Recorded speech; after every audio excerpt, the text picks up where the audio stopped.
వ్యాసం వ్యాసకరం వందే మునిం నారాయణం స్వయం. యతః ప్రాప్తకృపా లోకా లోకా ముక్తాః కలేర్గ్రహాత్. యస్య తుండాచ్యుతశ్చ్యుతో రాజతేయం రసాత్మకః. తమచ్యుతకథా కుంజే సుకూజంతం శుకం భజే. శ్రీధరం శ్రీధరం వందే శ్రీధరైకపరాయణం. శ్రీధరం శ్రీధరం వందే శ్రీధరైకపరాయణం. యస్యైవ శ్రీప్రసాదేన శ్రీధరేయం కృతిః కృతా. రాధా భక్తిర్హరిర్జ్ఞానం తాభ్యాం యా చ సమన్వితా. తాం శ్రీ భాగవతీం గాథాం తాం శ్రీ భాగవతీం గాథాం వందే యుగళరూపిణీ. నీ పద్యావళులాలకించు చెవులు నిన్నాడు వాక్యంబులు. నీ పద్యావళులాలకించు చెవులు నిన్నాడు వాక్యంబులు. నీ పేరంబనిసేయు హస్తయుగముల్ నీ మూర్తిపై జూపులు. నీ పాదంబుల పొంత మ్రొక్కు శిరముల్ నీ సేవపై జిత్తముల్. నీపై బుద్ధులు మాకు నిమ్ముగరుణం. నీపై బుద్ధులు మాకు నిమ్ముగరుణం. నీరేజ పత్రేక్షణ నీరేజ పత్రేక్షణ.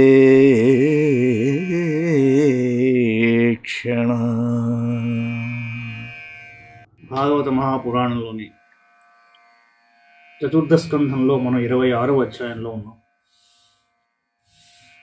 పురంజనుడి వృత్తాంతంలో ఉన్నాం మనం. సో పురంజనుడు ఆయన భార్యకి దాసుడైపోయాడు. కానీ ఒకరోజు ఏమైంది అంటే నారదోవాచ స ఏకదా మహేశ్వాసో రథం పంచాశ్వమాశుగం ద్విషం ద్విచక్రమేకాక్షం త్రివేణుం పంచబంధురం ఏకరశ్మ్యేకదమనమేకనీడం ద్వికూబరం పంచప్రహరణం సప్తవరూధం పంచవిక్రమం హైమోపస్కరమారుహ్య స్వర్ణవర్మాక్షయే శుతి ఏకాదశచమూనాథ పంచప్రస్థమగాద్వనం. నారదుడు అన్నాడు, రాజా, ఒకనాడు ఆ పురంజనుడు ఒక మహాధనుస్సును బంగారు కవచమును అక్షయ తూనీరములను ధరించి రథమును అధిరోహించి 11 సేనానాయకులు వెంటరాగా పంచప్రస్థము అను వనానికి వెళ్ళాడు. పంచప్రస్థము ఆ రథమునకు వేగముగా వెళ్ళగల 5 గుర్రాలు పూంచబడి ఉన్నాయి. ఆ రథమునకు 2 ఈశాదండములు, 2 చక్రములు, 1 ఇరుసువు, 3 ధ్వజదండములు, 5 పగ్గములు, 1 కళ్ళెము ఉన్నాయి. ఒక సారథి ఉన్నాడు. రథికుడు కూర్చోవడానికి ఒక ఆసనం ఉన్నది. 2 కూబరములు, 5 ఆయుధములు, 7 ఆవరణములు ఉన్నాయి. అతడు 5 విధములు గమనములతో వెడుతున్నాడు. అతడు బంగారు ఆవరణములు ధరించి ఉన్నాడు. తచార మృగయాం తత్తృప్త ఆతేషుగార్ముఖ విహాయ జాయామతదర్హాం వ్యసనలాలసః ఆసురీం వృత్తిమాశ్రిత్య ఘోరాత్మానిరనుగ్రహః నహరన్నిశితైర్బాణైర్వనేషు వనగోచరాన్ తీర్థేషు ప్రతిదృష్టేషు రాజా మేధ్యాన్ పశూన్వనే యావదర్థమలం లుబ్ధో హన్యాదితి నియమ్యతే ఏవం కర్మ నియతం విద్వాన్ కుర్వీత మానవః కర్మణా తేన రాజేంద్ర జ్ఞానేన సలిప్యతే. పురంజన మహారాజు ఒక్క క్షణం కూడా తన ప్రియపత్నిని విడిచిపెట్టి వెళ్ళలేకుండా ఉన్నాడు. అయినను ఆ దినం అతనికి వేట యందు ఎక్కువ మక్కువ ఉండడం వలన ఆమెను పట్టించుకొనకయ్యే వేటకు వెళ్ళాట. ధనుర్బాణములను చేబూని దర్పంతో వేటాడడం మొదలుపెట్టాడు. ఆ సమయమున ఆసురీ ప్రవృత్తి అంటే తామసిక స్వభావం ఎక్కువయ్యి అతని చిత్తము కఠోరంగా ఉన్నది. అందువలన అతడు దయాశూన్యుడై కనబడిన జంతువులు అన్నింటినీ విచక్షణారహితంగా చంపేశాడు.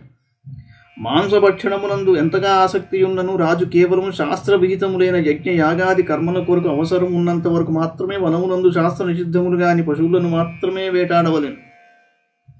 శాస్త్ర విరుద్ధం కాని పశువులను వేటాడాలి. వ్యర్థంగా పశుహింసకు పాల్పడరాదు. ఈ విధంగా హింసావృత్తిని నియంత్రించుటయే శాస్త్రముల ప్రధాన ఉద్దేశ్యంగా ఉన్నది. అంతేగాక జన్మ జన్మాంతరముల నుండి జీవునకు ఏర్పడి ఉన్న తామసిక వృత్తిని శాస్త్రములు తమ నియమముల ద్వారా నియంత్రిస్తూ ఉంటాయి. విద్వాంసుడు శాస్త్ర విహిత కర్మలను ఈ విధంగా ఆచరిస్తాడు. ఆ కర్మానుష్ఠాన ప్రభావమున అతనికి జ్ఞానం ప్రాప్తిస్తుంది. అట్టి జ్ఞానం వలన అతడు ఆచరించే కర్మలు బంధహేతువులు కాకుండును.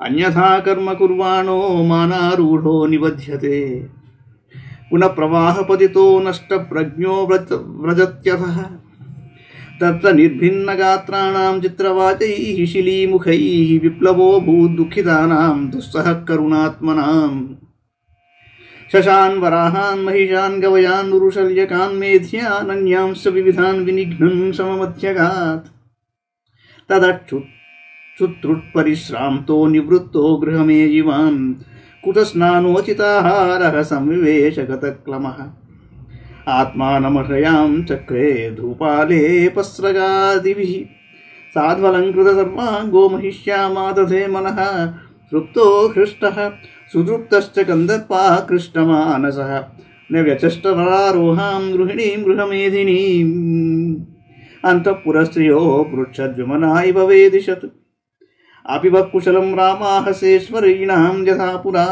న తథైతర్హి రోచం తే గృహేషు గృహసంపదః యదిన స్యాద్ గృహే మాతా పత్నీ వా పతిదేవతా వ్యంగే రథ ఇవ ప్రాజ్ఞః కో నామాసీత దీనవత్ క్వ వర్తతే సా లలనామజ్జంతం వ్యసనార్ణవేయా మాముద్ధరతే ప్రజ్ఞాం దీపయంతి పదే పదే. పురంజను యొక్క చిత్ర విచిత్రములైన రెక్కలు గలవాడి అయిన బాణములు ధాటికి పలు విధములకు ప్రాణుల శరీరాలు మిక్కిలి గాయపడుటచే అవి ఎంతో విలువల్లాడిపోయే పాపం. కరుణాలువులు వాటి విలువల పాటును చూసి మిక్కిలి దుఃఖించారు. అతని జీవహింసా వృత్తికి వారు తట్టుకోలేకపోయారు. ఈ విధంగా అతడు కుందేళ్లను, అడవి పందులను, అడవి దున్నలను, అడవి ఎద్దులను, మచ్చల జింకలను, ముళ్ల పందులను, ఇంకను పలు విధములకు అమాయకములైన మూగజీవులను విచక్షణారహితంగా వేటాడుతూ అలసిపోయాడు. అందువలన అతడు ఆకలి దప్పులకు లోనే నకనకలాడాడు. పురంజనుడు వేటాడుట మాని చివరికి భవనానికి చేరుకున్నాడండి. క్రమంగా స్నాన భోజనాదులను ముగించుకున్నాడు. విశ్రాంతిని పొందుట వలన అతని అలసట దూరమయ్యి ధూపము, చందనము, ఇతర లేపనములు, పుష్పమాలలు మొదలగు వాటితో అతడు అలంకృతుడయ్యాడు. సర్వాంగముల యందును సువర్ణాభరణమును ధరించాడు. అప్పుడు ఆయన మనస్సు అతని భార్యపై నిలిచింది. అతడు భోజనాదుల చేత తృప్తుడయ్యాడు. హృదయం ఆనందంతో నిండిపోయింది. మానసికంగా పారవశ్యమును పొందుతున్నాడు. ప్రణయ సుఖాసక్తుడయ్యాడు. సర్వాంగ సుందరియు ప్రియురాలు అయిన ఇల్లాలి కొరకు అటునిటు చూచాడు. కానీ ఆమె ఎక్కడా కనిపించలేదు. ఓ ప్రాచీన పరి మహారాజా, అప్పుడు అతడు వ్యాకుల చిత్తుడే అంతఃపుర స్త్రీలను అడిగాడు. కానీ వనితలారా, మీ స్వామినితో పాటుగా మీరందరూ ఎప్పటి వలె కుశలంగానే ఉన్నారు కదా. ఈ భవనములలోని ఏ సంపదయు నా మనస్సును రంజింపజేయుటలేదు. కారణం ఏమిటన్నాడు. గృహమునందు తల్లి గాని పది సేవాపురాణులకు భార్య గాని లేనిచో ఆ గృహము చక్రములు లేని రథములే వెలవెలబోతుంది. ఏ ప్రాజ్ఞుడు దీనిని వలె గృహిణి లేని గృహమును పడి ఉన్నట్టుకు ఇష్టపడతాడు. నేను దుఃఖ సముద్రంలో మునిగి ఉన్నప్పుడు నా భార్య నా వివేక బుద్ధిని జాగృతమునర్చుచు అనుక్షణము నన్ను ఉద్ధరించుచుండేది. ఆమె ఇప్పుడు ఎక్కడున్నది అన్నాడు. రామా ఊచు నరనాథ నజానీమస్ప్రియాయవస్యతి భూతలే నిరవస్తారే శయానాం పశ్య శత్రుహన్. స్త్రీలంతా అన్నారు. అదుగో అక్కడ చూడండి మహారాజా, మహారాణి యొక్క మనస్సులోని తలంపేమో మేము ఎరుగము. ఆమె చాపలేని కటిక నేలపై పడుకుని ఉన్నది అన్నారు. నారదోవాచ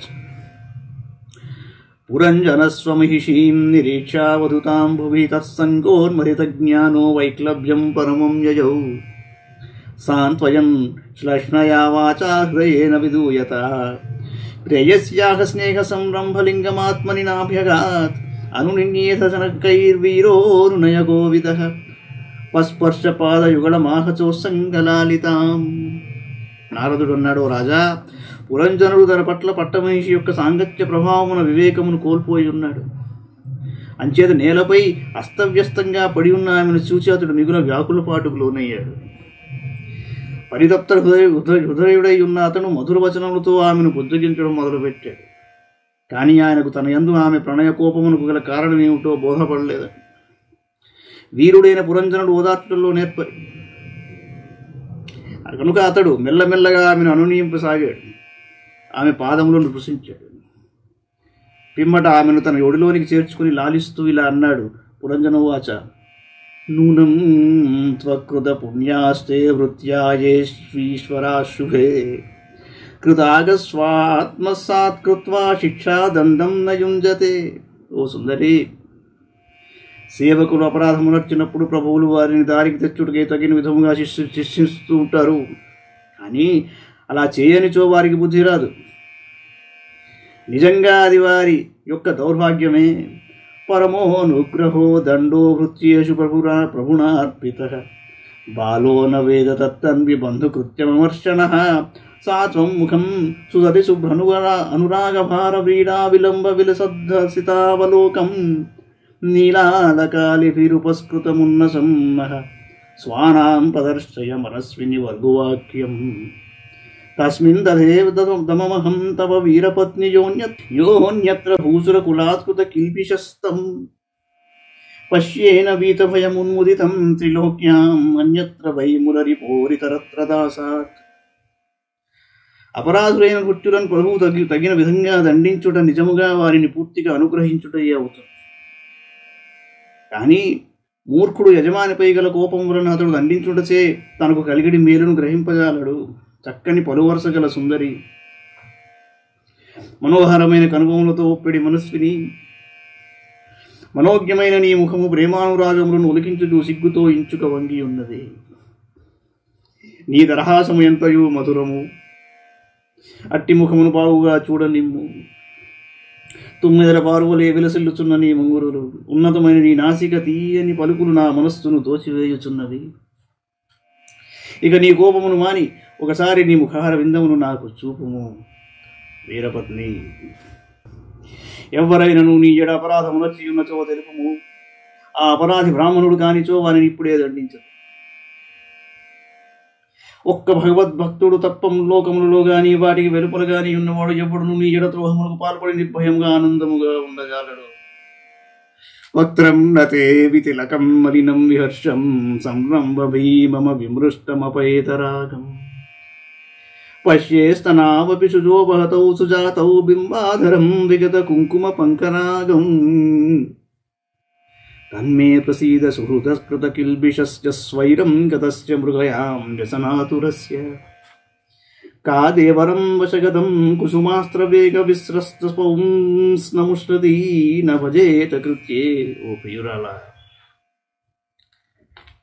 నీ ముఖము తిలకహీనమై మలినమై ముడుచుకొని ఉన్నది. అందుకోపము ప్రకటితమగుచున్నది, వెలవెలపోచున్నది. పొంకమైన నీ వక్షోజములు దుఃఖాశ్రువులతో తడిసినవి. నీ బింబాధరములు కుంకుమ పంకరాగములను కోల్పోయినవి. నీ ముఖము కళావిహీనమై ఉండగా నేను ఎన్నడూ చూడలేదు. నేను వేటపై గల మక్కువ కారణముగా నీకు చెప్పకుండగానే వనమునకు వెళ్ళాను. అందువల్ల నేను నిజంగా అపరాధినే. అంచేత నీవు నా ఎడల ప్రసన్నురాలవు కమ్ము. మన్మధుని బాణములకు గురి అయి పౌరుషమును కోల్పోయిన తన పతిని ఏ స్త్రీ సముచితముగా ఆదరించకుండును అన్నాడు. ఇది శ్రీమద్ భాగవతే మహాపురాణే పారమహంస్యాం సంహితాయాం చతుర్థస్కందే షడ్వింశోధ్యాయః. మంగళం భగవాన్ విష్ణు మంగళం గరుడధ్వజః మంగళం పుండరీకాక్షో మంగళాయ తనోహరి. సర్వం శ్రీకృష్ణార్పణమస్తు.